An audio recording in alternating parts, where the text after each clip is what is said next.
Hi, hello again. Hi. Hello. Hi. Hi, and welcome to our 11th event. And I'm pleased to announce our expert today. It is my actually good friend and colleague. It's Pavlik. Hey. Hey, Pavlik, and Mila, of course. Hi, Mila.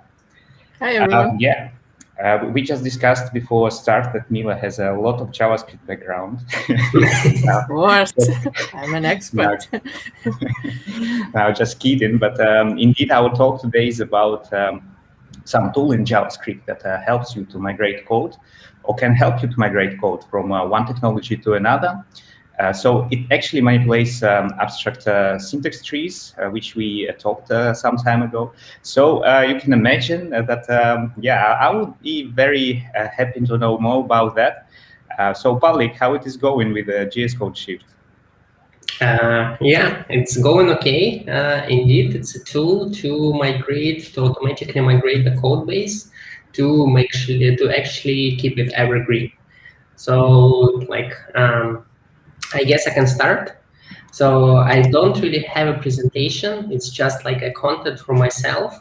And most of the presentation, most of this talk will be based on actual code, where I can show some approaches and like different capabilities and features of the tools that you can use on your daily basis to migrate your code base. So why do we actually need to migrate the code base? So the first, and one of the very common problem is that code base gets outdated during the time. So if it's like last year, it's probably okay. If it's 3 years ago, was written 3 years ago, it's already has some questions. And if it's like from 10 years ago, then probably people already thinking about rewriting this. And usually, you don't need like automated migration. So if the migration is quite small, if you need to change one line or like a couple of lines, then it's absolutely fine. But if you need to perform the same migration like over the big code base, which is like tens, hundreds, or thousands of components, then it's probably time to write the automatic migration. So even when I talked about like the size of the migration, if it's a couple of lines, but those lines should be repeated over a big number of different components, then it's better to use automated migration. So I'm a front-end developer, and I work at ING, and ING is a big company, and we have like thousands of front-end developers. And as you can imagine, thousands of front-end developers can write a lot of different code. And then you need to basically migrate. Even one line should be executed across like thousands of different components. So because of this, there are some like different approaches how to do automatic migration, and one of them is JSCodeShift, which I will explain later. So okay, so basically, you have like thousands of different files, but can you just write a simple find and replace script that will replace everything in your code base? And the answer is basically no, because when we rewrite the code, we need much more information that is provided by the string of the code. As an example, I can show quickly some examples are just renaming of the variable.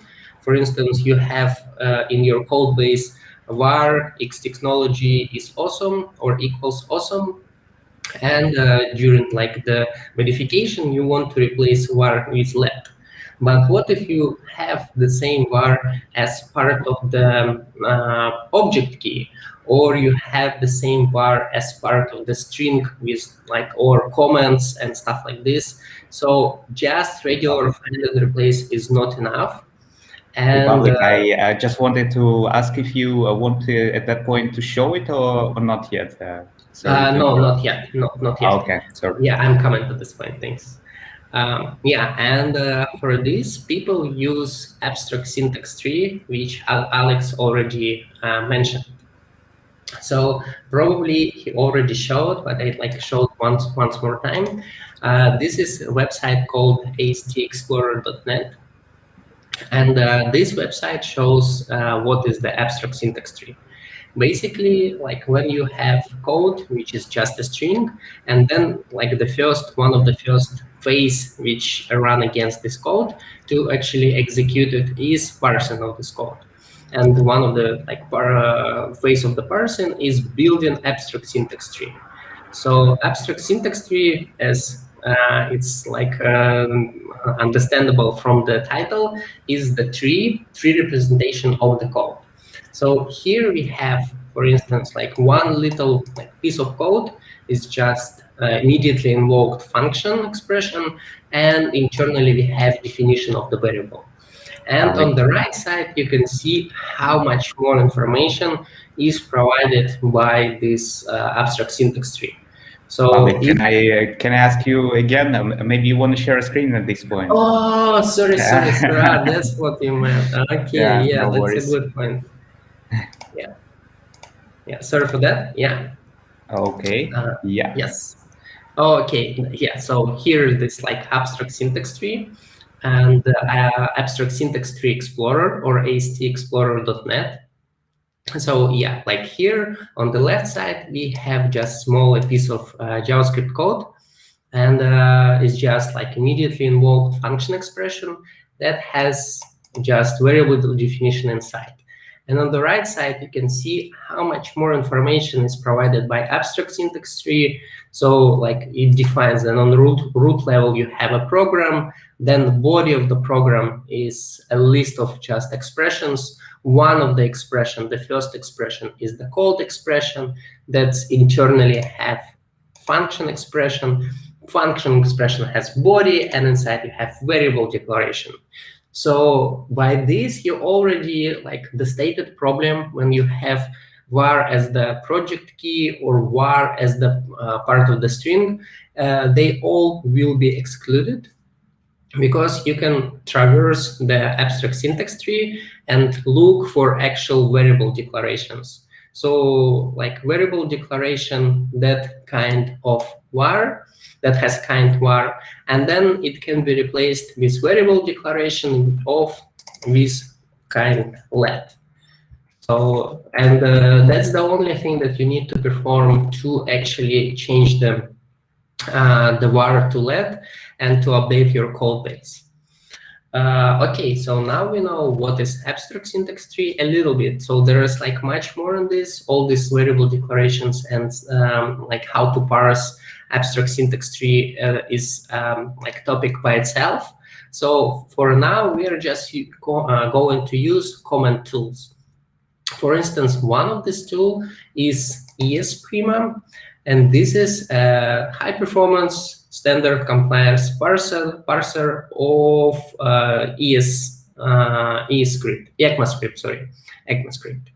So this parser does everything for us, and we can see here, we can just select this parser, ESPrima, and we see that indeed this parser can parse this piece of the code and provide to us the abstract syntax tree. Apart from ESPrima, there is another parser, which is Acorn, and Acorn indeed provides exactly the same syntax tree. So first of all, why the tree is exactly the same?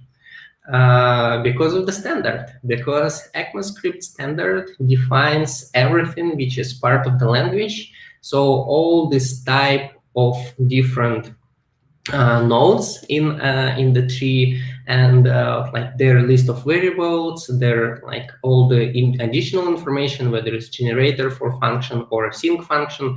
So all this defined in the specification. So because of this, we can just use different parsers interchangeably, and they all will provide almost the same, or most commonly, like most probably the same tree for us. Why do I mention this?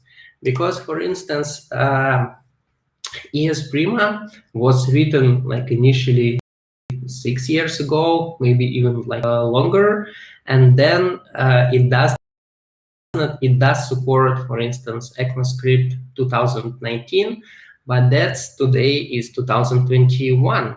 So that's not the latest version, and things are missing in this parser.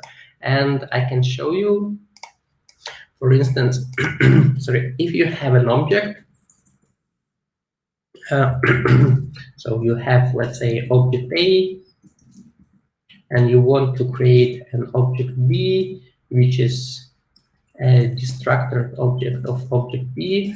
So Acorn just parses it correctly, but ESPrima actually fails to parse this. So please be aware that not all parsers can parse all your JavaScript, because JavaScript also is growing and is changing, and it's probably getting better. So, but it's just like too much effort to maintain the tools and to keep up with all the syntax. So for the sake of simplicity and like to be able to parse all the syntax in my tool, I used the Acorn. Nice, Pavlik. Can I ask some question at this point? Yeah, sure. Indeed, yeah, that's looks familiar. I use the same tool for pizza script actually to show different types of abstract syntax tree. So what I found actually that ISTs are very specific to implementation. So I didn't even I thought that there is no even spec for one format of abstract syntax tree, or am I wrong with that, or have you heard something interesting about that? Yeah, so indeed that can be true. So like there is a syntax, or sorry, the documentation and standard for the language itself, but on top of this abstract syntax tree can have some additional indeed like specific for implementation some like information. For instance, here we can see like start and end, and this saves where this node is located. But in turn, like in general, that's not like necessary information. So that can be omitted. And maybe indeed, like to produce the same, like to be compliant with the standard, there can be like arguments in different positions, or some like arguments can be required in one parser and not required in another parser. So indeed, that can be some specifics to the parsers, but in general, there like should be at least like similar.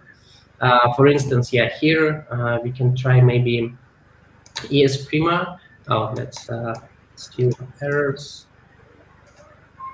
So they look similar, but we have, for instance, in ESPrima also range on the top, and in Accord we don't have this. So indeed, like Alex, you're right. There are some like additions on top of the like on top of the standard that is provided by each parser itself.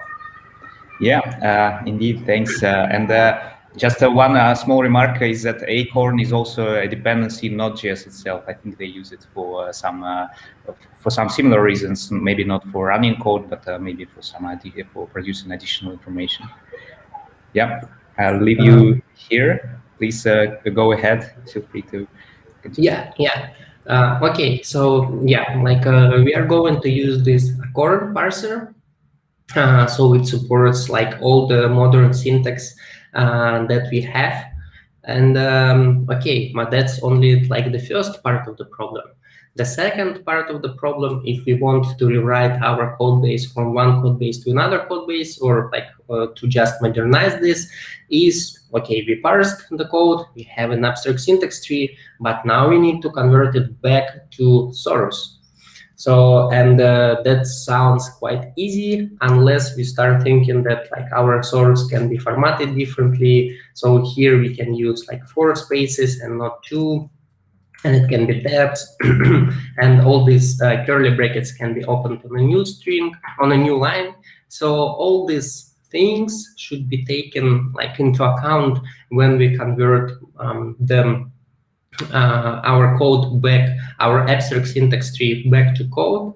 And for this, there's one thing that usually like is used, and it's called Recast.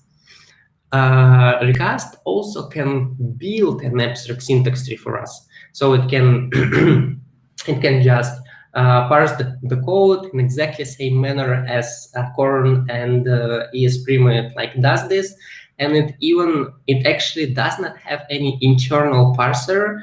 It just uses some parser, so like parser that you provided to it. For instance, by default, it uses ESLint parser, but you can pass as argument a Corn, and then like a Corn will be used. But like, why is this Recast is used to actually convert it back from abstract syntax tree to code? Because it has some complicated logic of detecting the the formatting of the code, whether like the curly brackets in a new line, how many spacing, how many whether it's like arrays, how they're formatted, how formatted arguments to functions.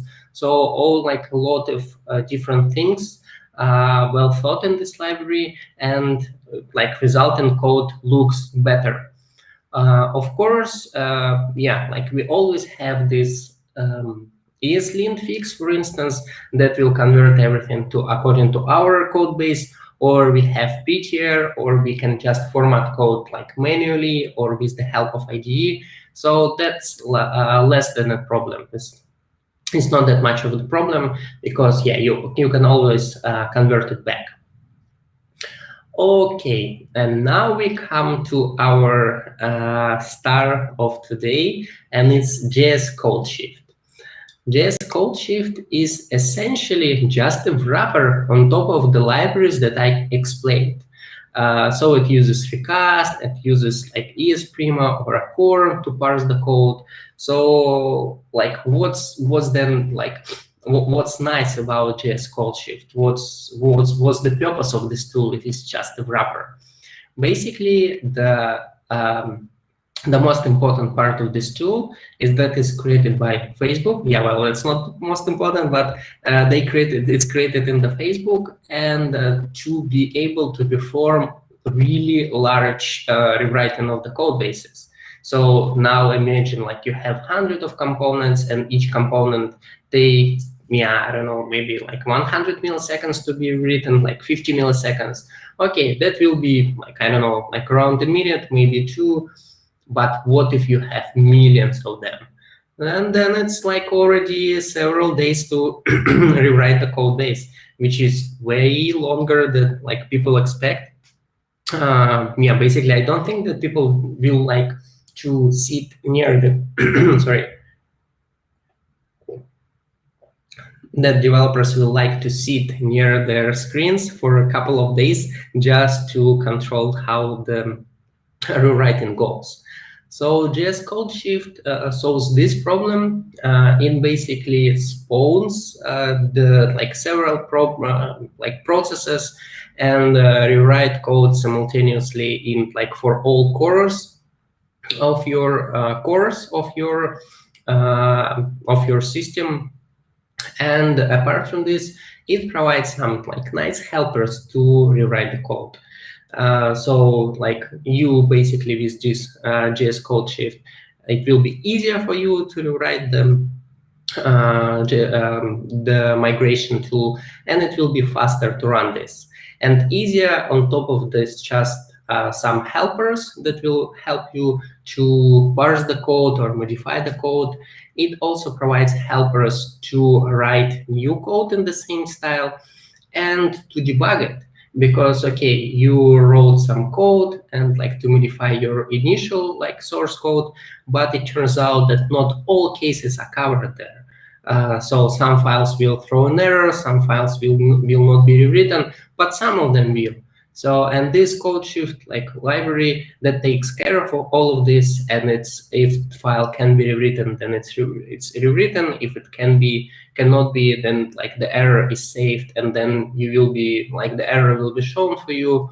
Also, there is a way to like during the development, you will probably not want to modify the original source code.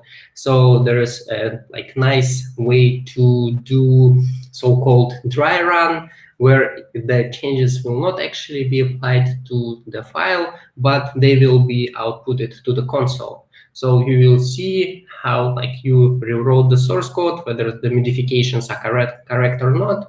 And then if everything is fine, you can just apply this. If not, change the code, run this with the dry flag again, and then see like, and then do the cycle till you are happy with the result. Okay, so like now when we know what tool we are going to use, this JSCodeShift, we basically need some playground. And as the playground, we are going to use the Polymer Framework that we will take as the source of our migration, and we will migrate this to something else. So Polymer Framework is used internally at ING, was used. And the Polymer Framework, Polymer library, that was library from Google, and it was released like many years ago, like 5, 7, 8, I don't remember exactly. But idea of this library is that it encapsulated or empowered the web components. So it like nowadays, web components is a standard. It's like highly used and highly adopted by different companies. All modern browsers support them, but 8 years ago it was not the case. So, and because of this, Polymer actually created some polyfills and some like utilities libraries that helped to work with web components. Like web components make a lot of sense for like big companies that has horizon, like plain horizon, not 1 or 2 years, but like 10 or 20 years, because web components is a standard. It's natively like available in the browser, and that's why it will not be like changed that often and that broken as can be like any framework, no matter whether it's like open source framework or commercial framework. Here on the Polymer side, like Polymer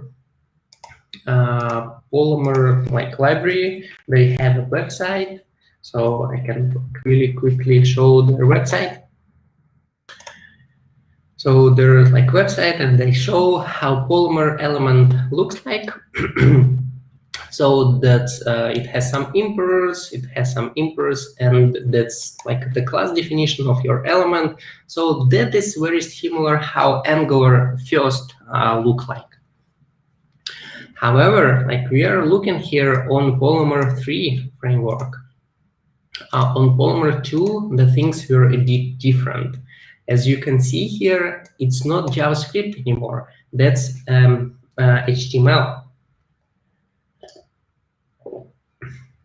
The Polymer 2 framework was based on idea of HTML imports, and this idea, unfortunately, like it's not a part of the standard anymore. It was dismissed.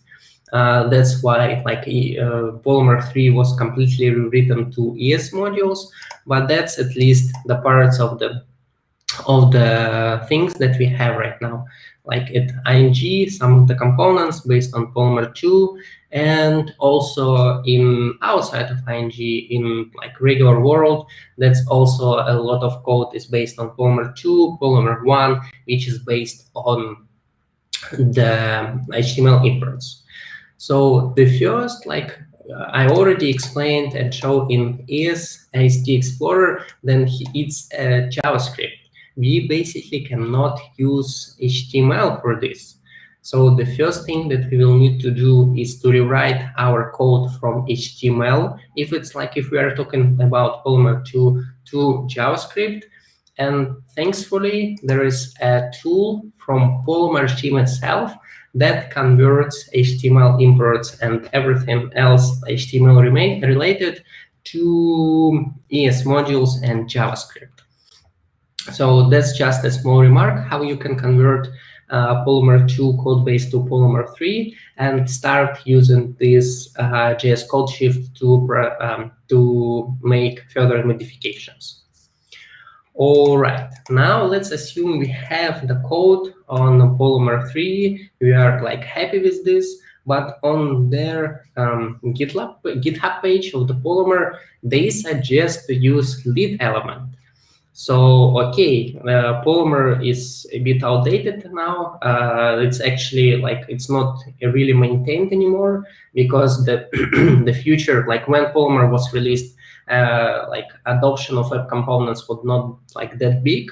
But now, when adoption is huge, we can use some smaller libraries or more modern libraries, for instance, lead element.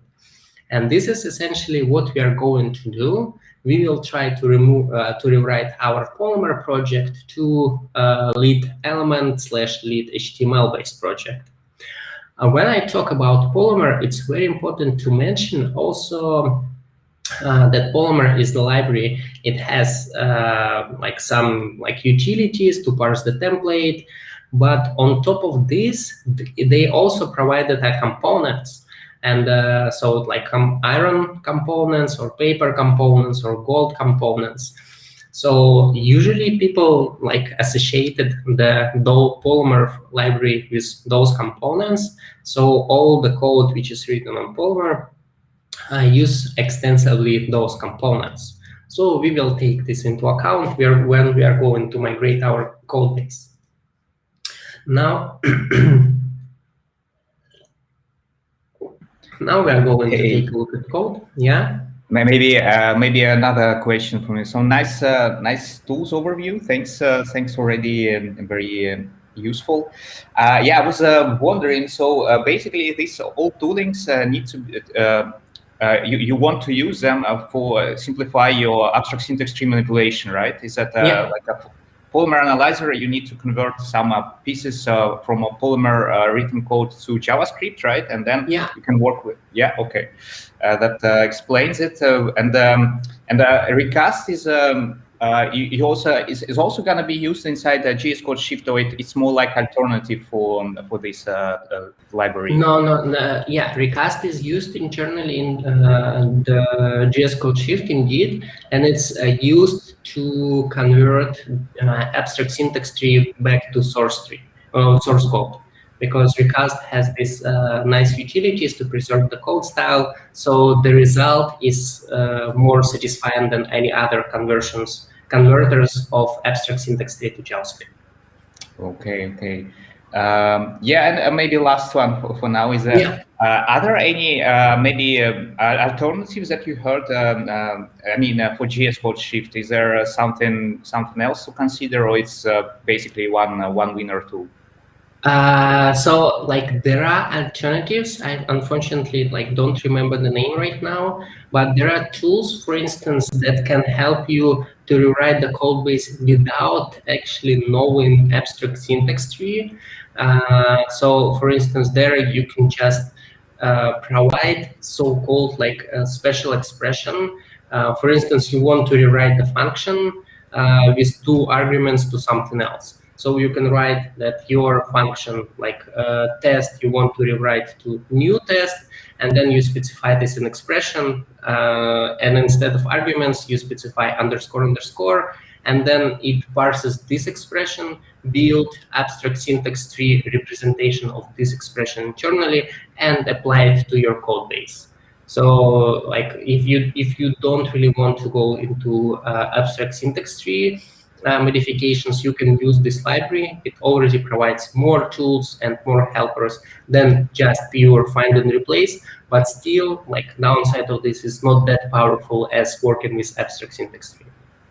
All right, thanks. Yeah. Okay, so on the left side I found one open source project which is based on Polymer.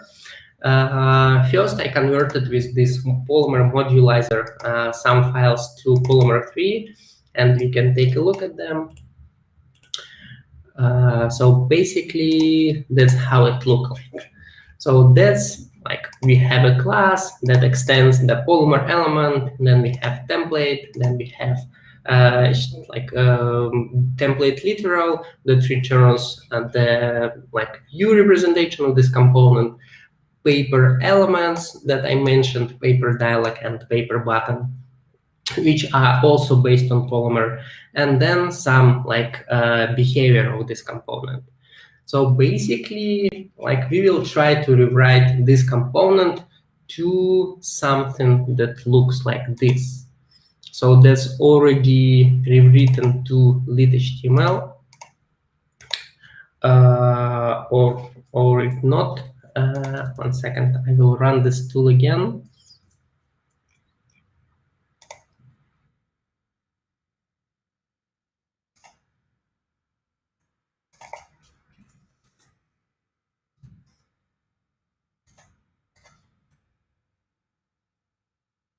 I will just save to be sure Polymer somewhere else.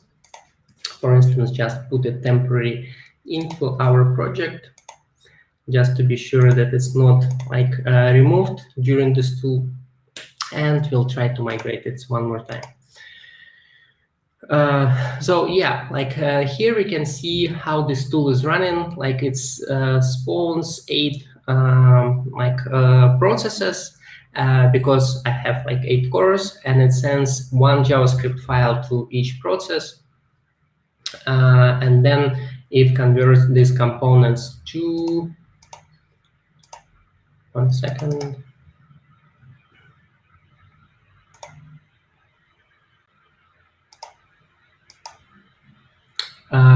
To things like this. So we can see here, and let me open it just in another tab.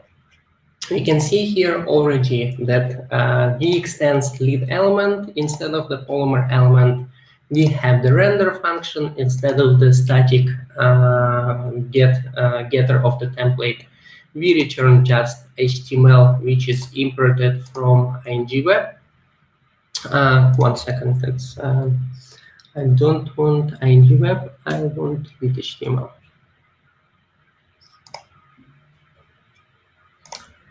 And so on and so on. So there are everything in this component will be eventually rewritten to our the code that we want. Okay, so yeah, that's 1 second, please. It's just modifications that I did. That's very interesting, by the way. So what's going on in here is that you configuring the transformation, or it's fixing bugs in a transformation. So yeah, so right now I'm configuring the transformation. Indeed, I need to provide some some more arguments that to perform the transformation on the components that I want, or to the components library that I want. Because by default it converts components, it can be converted to a different components library. At ING, we use ING Web, which is based on Lion Web. So Lion Web is open source, so I really want to convert this source code to Lion Web, because ING Web is really technology which is used only internally at ING, and yeah, there is no point to convert to ING Web for this presentation. Mm-hmm. Okay, so yeah, why I'm a bit struggling with this? Because yeah, I just did not provide the component that I want to use, components library, and that's why it converted by default to ING Web, but now it's fine. So now we can see here that it added some imports for Lion. It changed the paper dialog to Lion dialog, and it changed the paper button to Lion button. It also left untouched paper dialog scrollable, because there is no such alternative in Lion components. And this is very important thing, because basically like paper elements has a lot of different components, and not all of them are available in line web. So some of the components, if you will be needed, you will need to write yourself based on lead HTML, or find them like somewhere in open source. But like not everything can be automatically converted. And I will come to this point more several times, because even like JSCodeShift is just assistant tool. So basically, it will prepare your code for the further migration. It will migrate a lot of things manually, but there are like 100 or even 1,000 of some edge cases that will not be processed, and I will show them. So just be prepared that your code will not be perfect, or in theory, of course, it can be perfect, but usually it's not worth it. If in your code base of like millions of components, only 5 components have very specific logic or very specific syntax, which cannot be converted, that's just easier to convert everything else automatically and convert these 5 components manually. Okay, so first thing that we can see here, that we changed the base class for the element. It was Polymer element, and now it's lit element. How did we do this? So now I will show a little bit of transformation, and that is how this JSCodeShift looks internally. So JSCodeShift works not in the web environment, and works on the Node environment. That's why you have this, like you can see this requires, and module experts, and transform class. So the idea of JSCodeShift, that every like transformers are really very granular. So you get the source code, and each transformer just transforms one part of the code. And after each transformer, the result is actual source code. So we can call to source. JSCodeShift internally checks whether the code was changed during the transformation. If it was changed, it will be written to the actual file, but if it was not changed, files will not be rewritten. So here, now let's take a look closer at JSCodeShift. Each transformation like takes default parameters. File info just contains your code, path to your code. API contains JSCodeShift and some internal libraries, and options is arguments that you can provide to your transform tools. So like let's take a look again in this transformation. So for instance, I provide a param view, and somewhere in my code I use this param to be able to define, to detect whether it should be line web instead of ing web, and to convert it to line components. So basically JSCodeShift provides to us, or helps us to have, so like jQuery like syntax. So we have basically, we parse the main function JSCodeShift. If we pass argument there our source code, then we start doing things. For instance, for this particular example, we want to replace Polymer element with lit element. It's done somewhere here. So we first of all try to find identifier with the name of Polymer element. So why, what is an identifier? Why do we find like identifier? To understand what's this, like again, we will use this AST Explorer like very many times, and we can see here, okay, we put here the code that we want to transform. Then we try to understand what exactly we want to transform. We want to transform this part, this Polymer element part. So we just put cursor on it and see, okay, this is identifier that has name element. And this identifier is part of the member expression.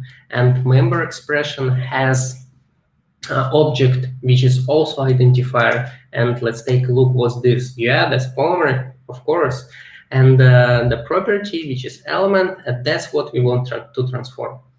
So basically here we look for identifier that has name Polymer element, which is like element or Polymer element for some cases.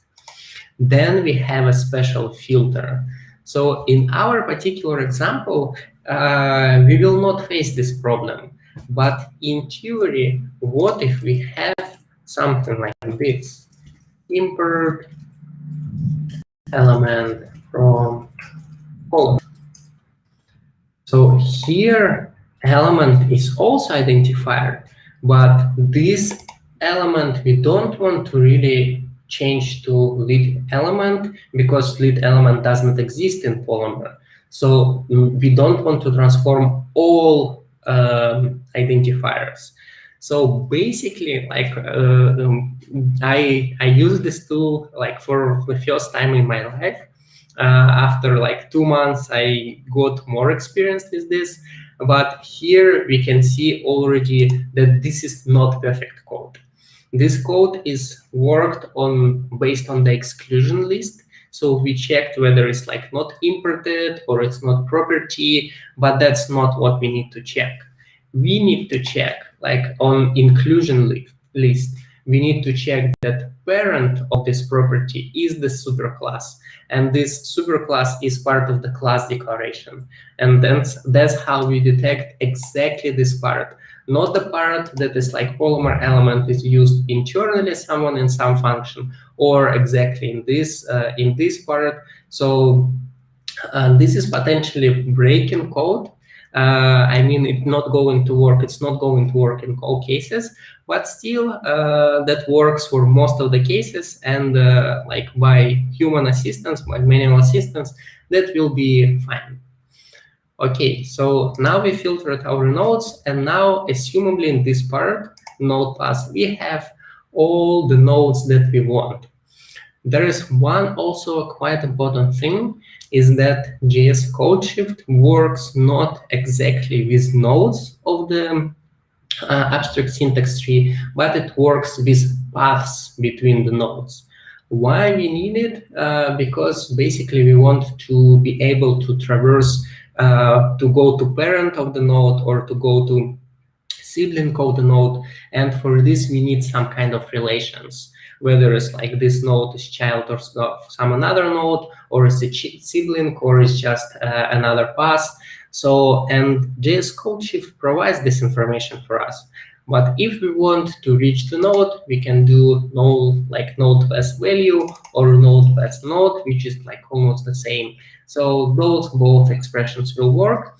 And then we change this node, name of this node from from Polymer element to lead element. And that's how, as a result, we will get this lead element parent of the class. Also, okay, we changed this parent, but it's not coming from anywhere, because here we don't have any imports. And if we just replace this with lead element, it will tell us, okay, this is undefined. Where can I find this lead element? Yeah, so now we need to add an import for this. And let's take a look how imports can be added. So for this, because like adding and removing of imports, it's quite common operation, because almost everything that we changed here, we will replace this and we will need to add an import. We will replace another function, we will need to add an import. So it's so common that I created a helper, but this helper, what does it do? So basically, that just goes through the program, it parses the code, it looks for the program, because this is the root node of any abstract syntax tree, and then it checks. Okay, do we have some import specifiers here? Yes, we do. And then like we just unshift, which will put another import specifier before import specifiers. Why we need this? Because imports, if we have, let's say, import, and then we have const, we cannot put import after the const. Imports should always be, must always be on the top level, on like in the header of the file, in the very, very top level. So it's just easier for us to unshift them and to put like in the very, very first line of this file before any other import. So we basically do to body of the program. Let's verify that is indeed the case. Yes, we do have program. Yes, we do have body on this program. And yeah, like if we put another import here, it will probably be above of this import. So okay, now we know that we can like change the change identifier, put another imports. So like with this, we can construct or reconstruct or gradually or slowly, step by step, migrate all our code base, JavaScript related code base. So like also in like interesting part like to mention is the expression. So here we will try to look expression like call expression, which is essentially a function, which is Axios, and we will try to rewrite it with Ajax proxy, which is how it should be done in inline web. Also, like now we are already familiar with this code, so we find something, we filter, and then for each node that we found, we just do some modification. So like in this case, we replace Collie with something else. And what is this? What is like this weird lines?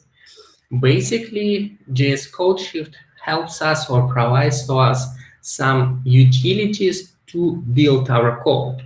So we can have Ajax proxy and then like this, or we can like define the same line of code with this expression. So why do we even need these member expressions? Why do we need like even need the builders that like build this line? Because here I can see one line and here I can see 4 lines. Like isn't it this one line is easier? It is easier. The only problem is that this one line is already formatted. So we will put accidentally the code style here, because what if this Ajax proxy should not be like this, but for instance should be with the round line on the next line. So there are like a lot of edge cases where the code formatting can break because of our generated string. So like kind of a rule of thumb to use builders to build directly abstract syntax tree. However, by far, that's not always the most convenient, the most nice way. Let me just show you some expression. So here, look at this. So this is method definition expression, function expression, blocks return, blah, blah, blah. So that really like reminds callback hell. So it's not really nice. And the result of this is this static get styles and then return CSS something. So this is a result of it. It's still one line essentially. And here we put like really how many, like 20, 15 lines. So that's not always convenient. And basically you amazing tree. I already wanna write something like that, to be honest, Pavlik. Yes. That reminds me a callback hell. Yeah. I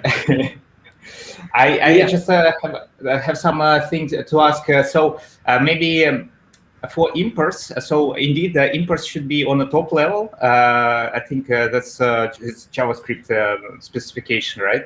But the top level, how I know that, is also basically means in any part of your file. It can be also in just bottom of the file. It means that basically it should not be inside the if-else statement or switch statement or for statement, which cannot be dynamic.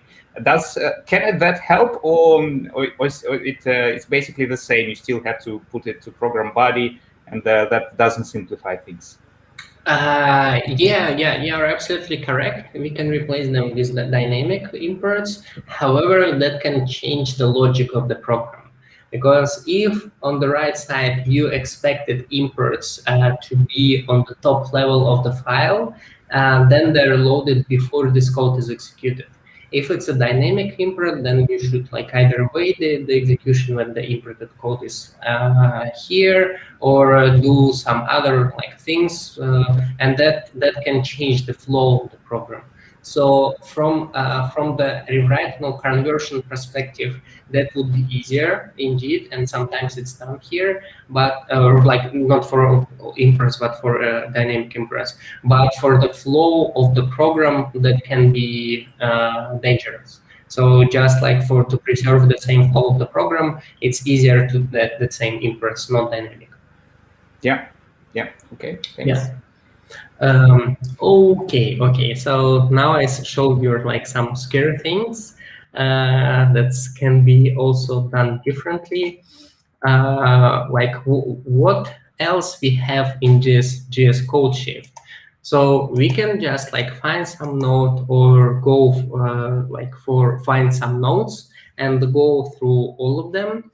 We can remove the nodes. For instance, that is done in the delete import. So we can just like find nodes and remove them. Also, we can replace the nodes. So let's just try to find something that's called replace with, and for instance this. So we will go also like we will search for class declaration, and then we will replace this class declaration with expert name declaration. So we can remove, add nodes, replace them, go through them. We also can replace list of nodes with not for each or replace with, but we can do this with map. So unfortunately, in my whole code base and framework migration, I did not find any place where this can be applied. So I never used .map. Another interesting part of this rewrite, and I can just like briefly go through like all of them. So here we replace the class name. It's easier just to go here. So we replace the template call. So here we have get static template, and we return Polymer. And in the result, in lead element, we should have a render function which returns HTML from the line core. So this is replaced, and this is just a function replace. That's quite easy. Let me just like format code also correctly. What else do we do here? We clear Polymer imports. So here, thankfully, we don't have any imports, but sometimes we have a lot of different imports, like from Polymer library, which we don't need anymore. So we just like remove them. Then we transform the class, and I also like already showed this Polymer element. But also, for instance, in Polymer, you can have behaviors. So it would be written mixin, and then like Polymer element, and here will be array of like, let's say, localized behavior. So that can be done if you want to have translations in your file, and translations are already provided, or like possibility or feature to translate is provided by Polymer, but that should be also be changed to like mixin and not like Polymer element, but lead element, and localized behavior should be changed to up localized behavior from lead from line web. So those parts are like also changed. Then remove immediately in long function expression. That's basically sometimes in some Polymer projects you have this immediately involved function expression if you want to hide everything from the global scope. So like, and here goes Polymer code. So the thing is that with HTML imports, with the Polymer 2, everything that you like defined or like do in your HTML import will be eventually added to the root document, and then all variable definitions will be defined on the root level. Sometimes it's even window, sometimes it's just like parent function. So that's parent scope. So that's dangerous because you can break some other's code, somebody can break your code. So because of this, it's just better to wrap everything in the function. However, 1 second, please.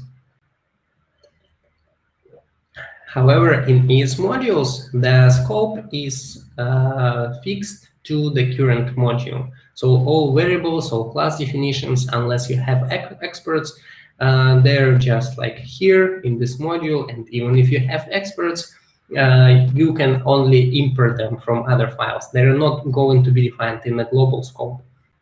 So we don't really need immediately involved function expression, and that's why we can just get the content of the function and put it on the root level, which is programmed for us. Next to this, we transform axis. That's just like a function call that I showed, and then we transform the template. So there is like a very interesting approach, and that's not really part of the JSCodeShift. Is just interesting approach that I would like to share. And before I go like there, Alex, how much time do we have? Because yeah, good question. We have all time in the world. Alex? Quick. Yeah, can you hear me? I cannot hear you. Sorry. Is it like I'm alone? Who cannot? Hey, Mila, can you hear me? Yes, yes, perfectly. Yeah. Yeah. Okay. I will type it, Pavlik.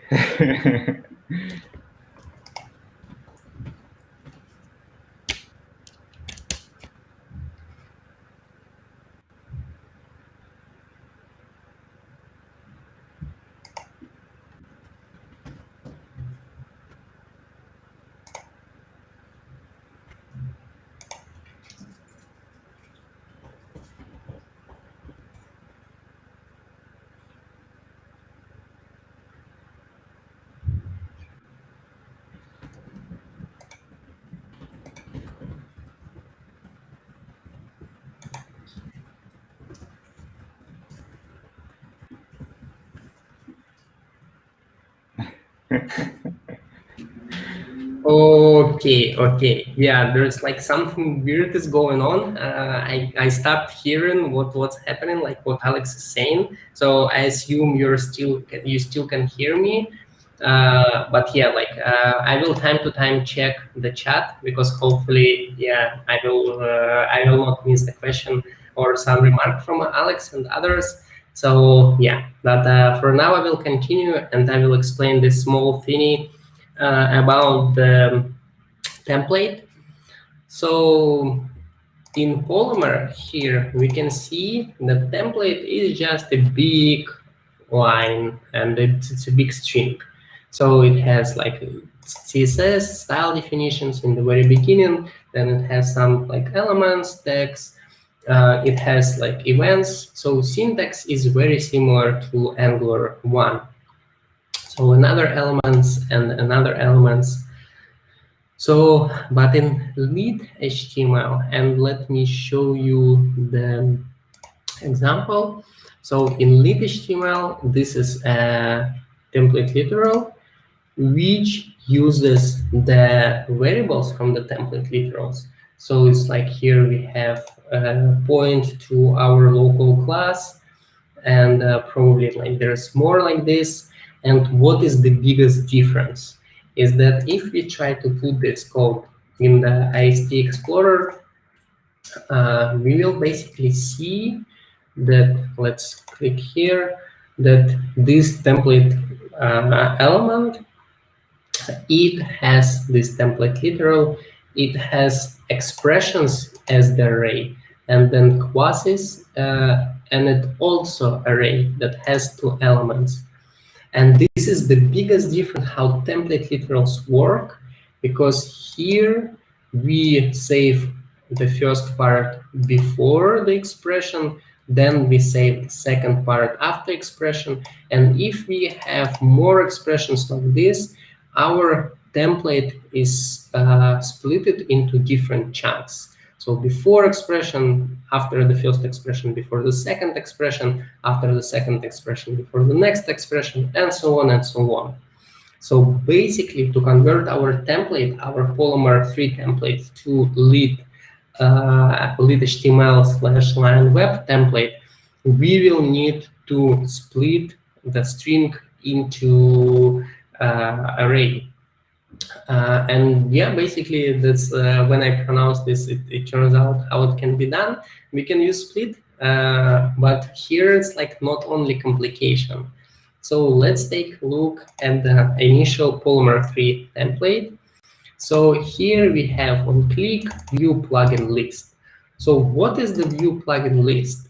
Actually, if we want it to be part of the Polymer, we need to add square brackets or curly brackets. If it's a function, we need to add round brackets and to show that it's a function. But this like we'll call the function immediately, so we will do it like this. Okay, but without those brackets, it's not part of the Polymer. It's just a string, so it's just regular string. However, Polymer knows internally that, yeah, that's on click, and click is an event. So probably people did not want to put a string there, but a function, and Polymer will parse this as a function, even though, like, according to Polymer syntax, it's just a string. So Polymer in this regard is really forgiving, and for us, it makes a lot of problems. So, okay, let's assume we will take some like parser, like JSDOM, for instance, or parse 5 that will parse HTML for us. But still, like for us, we will have it as a string. It's just an attribute on click, which is not even a correct name of the attribute, or like this. Okay, it's a correct name of the attribute, but it, like this, it just doesn't exist. However, there is also attributes like this in Polymer to just provide information that this attribute is indeed an attribute and not a property. And the property is part of internal JavaScript representation of the DOM, and attribute is just a string. So like we have this complication, we have forgiven syntax, we have, let's take a look at Polymer all about. Do we have it here? We have more elements. We have, let me just like show. Yeah. So here in WebDash, we also have internal templates which are DOM if or DOM repeat. So there's like a lot of different things in Polymer that we need to process correctly or like be aware of. So how do we do this? Basically, the easiest way to parse the Polymer template is to use Polymer for it. So like Polymer will do all the work for us, and then we will get some meta information about the Polymer. So like this also not direct part of this JSCodeShift. So I just assume that it's like parsed by Polymer, and then Polymer provides to us information like whether it's like function expression or it's just literal, which is a string, or it has some DOM if and other conditions. So all this information will be provided for us. Okay, so after we get this information, we will basically need to go through all DOM nodes, and that is how we do this. We just go like through parsed template, and then through all node list, we will do decorate template with replacers. Decorate template with replacers is this function to be able to do split on the string later on.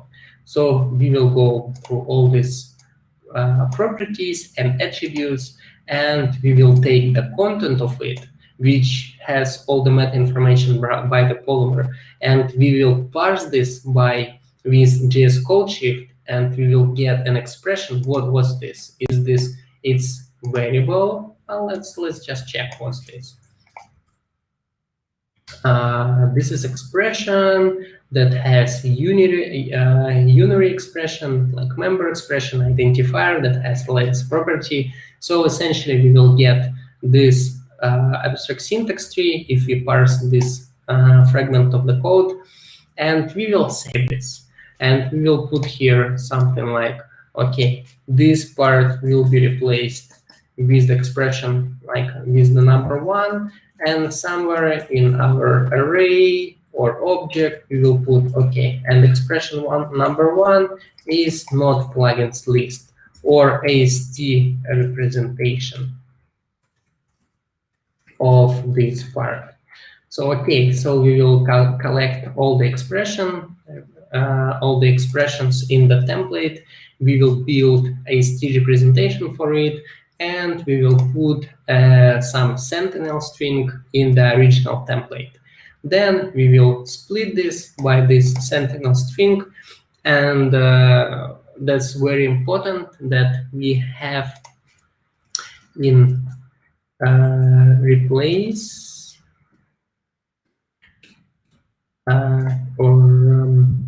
in utils, in template utils, we have replace, and one of the arguments to the replace can be function, and then it will this function will be executed for each replacement. So we will be able to detect, okay, this is this one, and then this is like expression number 1. So we will replace this with AST representation and put another part just to an array that will eventually be converted to this template literal.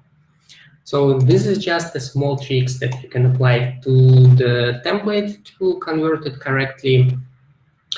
Okay, so apart from the template, and template is almost the last conversion that we used across this in this tool to convert the framework. So the very last is just extraction of the custom element definition.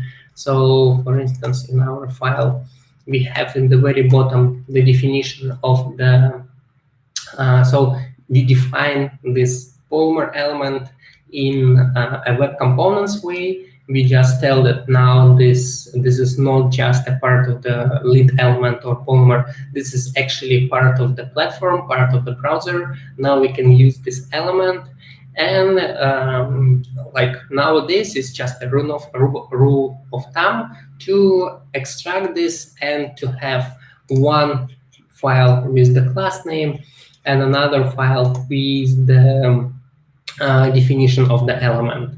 Why? Because nowadays it's also going some ideas around around so-called scope definition. So this will define this custom element on the global scope, but that can be inconvenient, because what if I defined my paper button and another person defined their paper button or line button or my button, and then it will break, because what my button should be used, nobody knows. Maybe they have different interface, and then yeah, just to prevent all these edge cases, you can define only one element on the global scope. But yeah, because this inconvenient, like that causes a lot of troubles to developers. They think about scope registry of the custom elements, and scope registry of the custom elements will provide you possibility to define your custom element only for your scope, for the scope of your web component. And then I will define my button and use my button like as my button, and another person will define their my button and they will use their button in their component, and like with the same name, my button, but everything will keep working correctly. So okay, so like I already mentioned in the very beginning, that we will have some problems like during the migration. And that's, for instance, we can try to find in a footer So we have lit HTML, which is supposed to be JavaScript, but here we have still HTML extension. Why is that so? Because Polymer Modulizer failed to build, to convert upfooter.html to JavaScript file. So because Polymer Modulizer failed to convert this file, we don't even try to convert it. Okay, but Polymer Modulizer converted everything else. So let's just check whether it's like everything else is correct. And this is the perfect example. So let's just check web dash, how it was originally written, like in Polymer. So here we have Polymer, import href, and then we import some HTML element, and then we do some nice like logic with this HTML element. In our case, because we no longer have Polymer, we remove this, and now we have import href. Do we have this function? No, we don't have this function because this function is not defined in Lion Web, it's not defined in Windows, it's not defined nowhere, anywhere. So this code will break. Because this code will break, we will after this migration, we will try to run this code, detect this error, and we will need to think what we need to do with this error, how to fix it. I can tell more that even more Polymer Modulizer that supposed to convert all your code base, it will break in this particular case. Why? Because it tries to load plugin.html. However, Polymer already converted all components except upfooter, which it failed to convert to JavaScript files. So essentially, this should be a JS extension.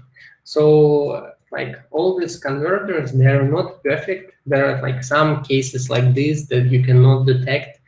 And there is so-called like hold problem, and it's like mathematically proven that like you cannot, by statically analyzing code, detect beforehand whether the program will like have some eventual loop or sorry, like endless loop, or it will stop at some point. So like same idea, same theories apply here. We cannot by statically analyzing code, we cannot understand or fully represent behavior, and we cannot fully and like 100% correctly convert it. Of course, there is like, it's not black and white. Sometimes we can, if it's like similar conversion. Sometimes we can't, even like this really complex conversion. But it's still very useful, even like to convert your code like 90%, 95% of the code base, to convert to a new library, to a new technology, because that reduces the like effort, the amount of work that needs to be like performed on the conversion drastically. So it's still worth it. Other reasons, like apart from this, just like saving time and resources, that's also nice just to learn this tool, because we actually use them on a daily basis in like other tools. For instance, Babel, like that it transpiles code from the modern to old JavaScript that can run in Internet Explorer and some old browsers. It uses internally exactly the same approaches. It builds abstract syntax tree from your code and then performs the same modifications to convert modern JavaScript to old JavaScript. ESLint fix and ESLint rules themselves. So ESLint is based on this abstract syntax tree and parses and actually traversing this abstract syntax tree to understand your code, to understand whether it's like not compliant with the rules that you defined, and then it throws and shows the errors if it's the case. So like all these ideas we use on a daily basis, and also like we will use them more in the future when we will need to rewrite our code, and we use them sometimes, like some public libraries also provide to us the code modes and code modifiers when they update their code, it's for instance evergreen. It's just components library from segment, and they have a couple of code modifiers to change the icons or to change the ePers when they change it. So it's just like if you have an open source project and if you have users, it's easier for them to keep their code base up to date with your framework if you provide the code mods for them. And it's easier for you because you don't need to maintain like different versions or different break-in versions of the framework, because like everyone migrated or can easily migrate. So on this in this part, I think that's it. I think I need to rewrite or refresh my laptop because I still can't hear. Or not laptop, but I will just rejoin stream, if it's okay, Alex. Just yeah, yeah, would work. If you can't hear us, you can't, right? Okay. How is it for you, Mila? Do you want to use the JSCodeShift already, or it's not the point? I want, but I can't at the moment. Hey, Pavlik. No, I can still. I can. No, still can't. Okay. Yeah, we will find a workaround, I guess. Well, to me, it sounds very familiar at all. I can recognize the problem, can recognize the IST trees, and yeah, just maybe I can use other.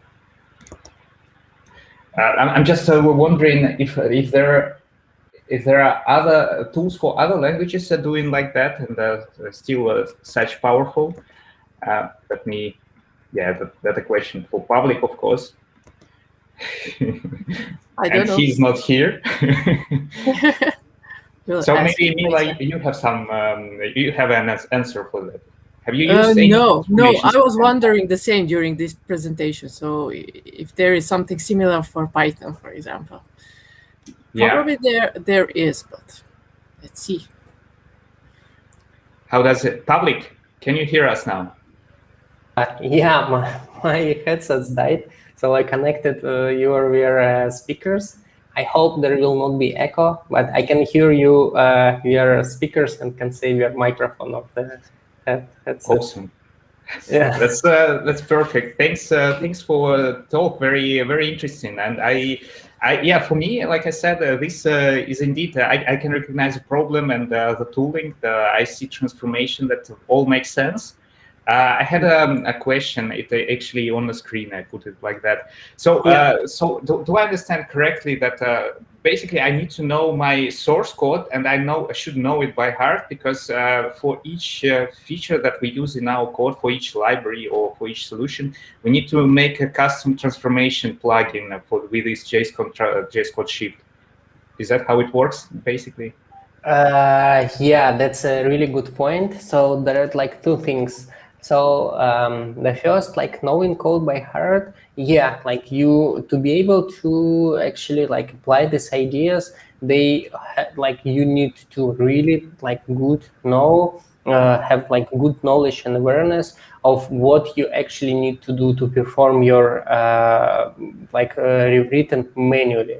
So like if you manage to rewrite your code and it's not like it's not interesting for you anymore because it's like already fifth or sixth component, then it's like it makes sense to rewrite the modifier like these CodeShifts libraries.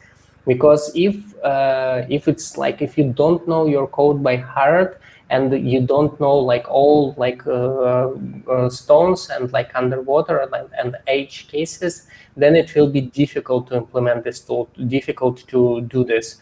It still makes sense for some features, but of course it will be difficult to rewrite everything. And that's second part of this answer is indeed, actually that's the modifiers that I have, all these like transforms, all these node functions, they are they already written in with the consideration that I'm going to rewrite my whole code base, that I need to rewrite like all imports, I need to rewrite all classes, I need to rewrite all functions and stuff like this. However, in general, usually people don't migrate from framework to framework. They do rewrite like the function or import, and then modifiers is way smaller. And then even the technically how it's assembled, how code of the transformer is assembled is a bit different. Because, for instance, in my case, I could just one function removes all imports, second function replaces the variables, a third function adds imports. However, usually your pipeline, like your modifier, it will be one modifier that remove one import of one particular variable, then change this variable in the code, and then add one import for this one particular variable. So like there will be not 3 modifiers, but 1 modifier. And if you want to replace 5 different variables, you will have 5 different modifiers for each of the variable. So that's, yeah, that's a good point. Thanks. Yeah, I think Mila had a question. Sure. Like, do we need to know JSCodeShift internals and all tools, or it's a matter of reading docs? So no, thanks. That's yeah. We don't really need to know like JSCodeShift and its internals. So the internals are even like kind of a mystery for me. So I don't really know what's going on like inside in JSCodeShift, except the public information that they provided and some code which is also open sourced, and that you can see how it's working there. So yeah, like the interface, it's quite easy. Like all these functions like replace with or for each or map, they're all part of the documentation. So the functions that you're going to use, you don't need them. You don't need to know how they work internally. The libraries that I used internally, like Recast and others, you like also should be a little bit aware what those libraries are. So, but you don't really need to know how they work and what is like that they're even there. Like at what moment they called is just good knowledge for that, like for in general, like that's those libraries I used. But yeah, if they used internally, like for this, whether like and how they used internally in JSCodeShift, you don't need to know. Second part is about builders. So all this like showed like builders that I showed this member expression, identifier. So how do you suppose to know like all of this? And for this, it's also publicly available information. That's AST types. So like AST types, that's already enough. I need to share my screen. So it's just a public open source repository. And here you have all the information about each node. And that's you can like program, function, block statement. So it has this like, basically it has some field which can be like block statement, and you go to check what is the block statement, handler, like some other arguments. And basically JSCodeShift internally uses Recast, and Recast internally uses this. They just have the same names. So if you want to build a throw statement, so you find here in its like in IST types definition how the throw statement looks like, and change the capital letter, the first capital letter, to small letter. And then you can build the throw statement. So here you can see that it like it is based on the statement. You see what the statement is. Basically, like statement has some like, or this if statement. Statement is just a list, like some line. So you don't really need some specific arguments to this. So you can just provide any code as part of the statement, and then you provide argument to the throw statement. Because as like we know, we do throw something, and this argument is a required variable. So in JSCodeShift, it will be JSCodeShift dot route statement from small letter, and then route brackets, and then the first argument will be statement, and this will be like argument, and then this argument will be also like this argument is expression. Then you go to check what is expression, and then you write this this expression. So that's how you can convert without knowing knowing the really internals, but how you can build the code. Mm-hmm. Right. Thanks. There are some cheers from our colleagues. I recognize Pascal. Hey, Pascal. Yeah. I have maybe one or two more, Pavlik. First, I think Milo also have this kind of question. But for other languages, and that may be both for using other language tools and transforming other languages. So do you know any tooling with other ecosystem, let's say with Python or Golang, that that is a better approach, let's say, for those languages? Or yeah, unfortunately, I don't know any tools for Python or Java, or Go, but I'm pretty sure that those tools exist. And because this kind of idea is universal. It's like it's not really dependent on JavaScript ecosystem or like web components or like frameworks. So it's like there are probably some tools, especially in Python. I'm pretty sure there's like tools. And I even assume that they're better than in JavaScript. Sure. Okay. Maybe a last one, at least from my side. So indeed, I remember in my previous company, we had to migrate our code base from Angular.js to Angular 2 at that point.